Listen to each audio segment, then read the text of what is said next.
Hello বন্ধুরা, নতুন একটি ভিডিওতে স্বাগত।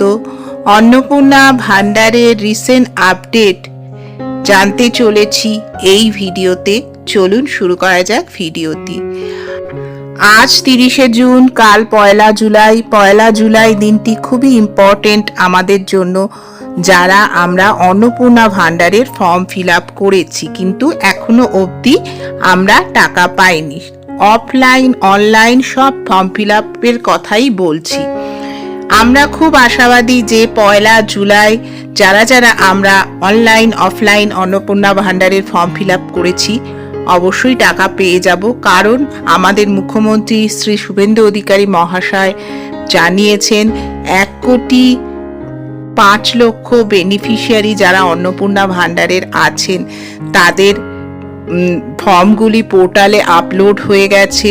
তো সেক্ষেত্রে এইটা বলা যেতেই পারে যে এই 1,05,00,000 বেনিফিশিয়ারি তারা 1লা জুলাই তাদের জুলাই মাসের 3,000 টাকা অন্নপূর্ণা ভান্ডারের পাবেন।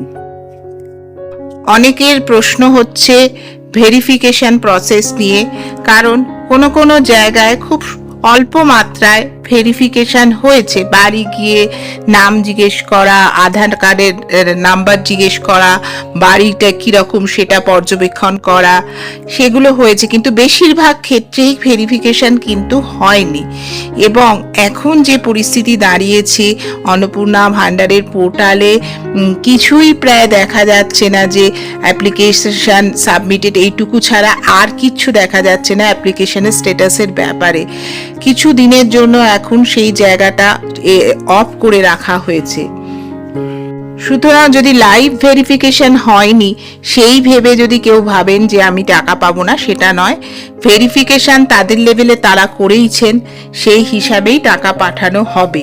বাড়ি গিয়ে ভেরিফিকেশন হলেই টাকা পাবেন, আর বাড়ি গিয়ে ভেরিফিকেশন হয়নি মানে টাকা পাবেন না, সেটা নয়। আশা করি ভিডিওটি ভালো লাগলে চ্যানেলকে সাবস্ক্রাইব করে পাশে থাকুন। ধন্যবাদ।